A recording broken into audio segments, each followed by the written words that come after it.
এই দুনিয়ার পুরো জীবনটা এটা হচ্ছে লালসাময় একটা জীবন, লোভ, মরিচিকা, মায়াজাল। এই মায়াজালে আমরা আটকে আছি, ফলে মৃত্যুর কথা আমরা ভুলে গিয়েছি। পাগলের মতো ছুটছি, আরো টাকা লাগবে, আরো খ্যাতি লাগবে, আরো যশ লাগবে, আরো দাপট লাগবে। আমার এত টাকা দিয়ে কি হবে? এত সম্পদ দিয়ে কি হবে? এত ব্যস্ততা দিয়ে কি হবে তোমার? স্টপ, থামুন, অনেক হয়েছে। আন্না, থামুন, take a rest, take a breath and think about death. Think that you have to go back to your Lord. একটু বসেন না, একটু ভাবেন যে আমাকে চলে যেতে হবে, চলে যেতে হবে। এই কোলাহল, এই ব্যস্ততা, এগুলো থাকবে, থাকবো না আমি। সাইয়েদনা ওমর ফারুক বলেছেন, মুতু ক্বাবলা আন তামুতু, মরার আগে একবার মরো। হাসিবু ক্বাবলা আন তুহাসাবু আলাইকুম, তোমার হিসাব নেওয়ার আগে তুমি একবার নিজের হিসাবটা করো না।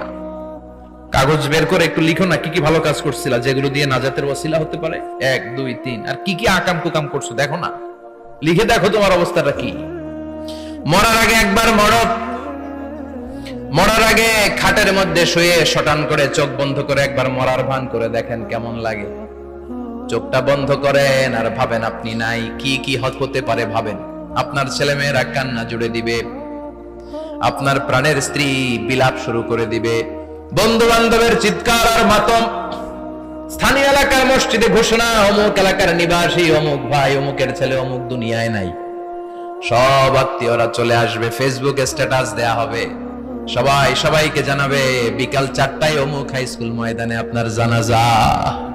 ছুটে আসবে, সবাই ছুটে আসবে আপনাকে শেষ বিদায় দিতে, গুড বাই জানানোর জন্য, আল ওয়াদা, বিদায় জানাতে আসবে সবাই।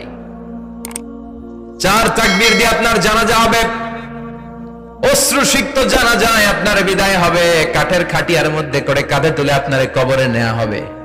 আগে থেকে খুঁড়ে রাখা কবরটার মধ্যে আপনারে বিছিয়ে দেয়া হবে। বাঁশের কচি দিয়ে তার উপরে মাটির চাপা দিয়ে সব চলে যাবে। ভাবেন না একবার চোখ বন্ধ করে, this is the circle of life, this is the nature of life. এটা সবার হবে, আমার হবে, আপনার হবে। এত মায়া, এত ভালোবাসা কই যাবে? কেউ থাকবে না, সবাই আপনার অন্ধকার কবরে রেখে দিয়ে চলে আসবে। উপরে বাঁশের কঞ্চি, তার উপরে মাটির চাপা, অন্ধকার আর অন্ধকার। এই অন্ধকার যেন শেষ হতে চায় না, শুধুই অন্ধকার, ঠিক কিনা? এজন্য আমাদের চলে যেতে হবে। দাদা গেল, চাচা গেল, মামা গেল, আমাদেরকেও যেতে হবে, জোরে কোন ঠিক কিনা? একদিন মাটির ভেতরে হবে ঘরে মন আমার, কেন বন্ধ দালান ঘর, প্রাণ পাখি উড়ে যাবে পিঞ্জর ছেড়ে, ধরা ধামে সবই রবে, তুমি যাবে চলে, বন্ধু বান্ধব যত, মাতা পিতা যারা সুত, সবই হবে তোমার পরে, মন আমার কেন বন্ধ দালান ঘর, একদিন মাটির ভেতরে হবে ঘরে মন আমার, কেন বন্ধ দালান ঘর, ঠিক কিনা? সব করে থাকবে, চলে যেতে হবে আমাদেরকে। এজন্য আখিরাতের কথা যেন আমাদের স্মরণ হয়। বিশ্বনবী বলতেন, নাহাইতুকুমান জিয়ারাতিল কুবুর, আমি তোমাদেরকে কবর জিয়ারত করতে আগে নিষেধ করতাম, কিন্তু এখন নিষেধাজ্ঞা প্রত্যাহার করে নিলাম। এখন সব সময় তোমরা কবরের সামনে যাবা আর জিয়ারত করবা। কবরস্থানে জানতো বড়ুয়া কৃষ্ণপুরের এই গ্রামের কবরস্থান আছে কোন দিকে? পূর্ব দিকে আছে, গোখরার জলের ওদিকে। যান আপনারা, একটু যাবেন, একটু গেলে আখিরাতের কথাটা স্মরণ হবে। ওখানে ছোট শিশুরা শুয়ে আছে, কিশোর যুবকরা আছে, আপনার মতো তাগড়া যুবক মুরব্বীরা আছে। এরা এই এলাকায় থাকতো, এরা আকাশ থেকে নেমে আসে না, এই এলাকার সন্তান, আজ নাই। একটা সার্টেন পিরিয়ড শেষে আপনিও থাকবেন না। This is the nature of life, this is the circle of life.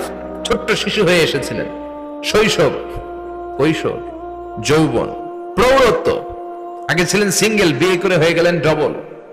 এরপরে আল্লাহ আপনাকে একটা মেয়ে দিল, এরপরে মেয়েকে বিয়ে দিয়ে শ্বশুর হলেন, এরপরে ওই মেয়ের ঘরে সন্তান হতে নানা হলেন। আর কতদিন? অনেক দিন হলো তো, অনেক লম্বা সময় পেয়েছেন আপনি। Think about death. এবার যাওয়ার কথা ভাবেন, আখিরাতের সামানের কথা ভাবেন, ফিরে যেতে হবে। কি শক্তিশালী যুবক, বার্ধক্য চলে আসলে লাঠি ছাড়া চলতে পারে না।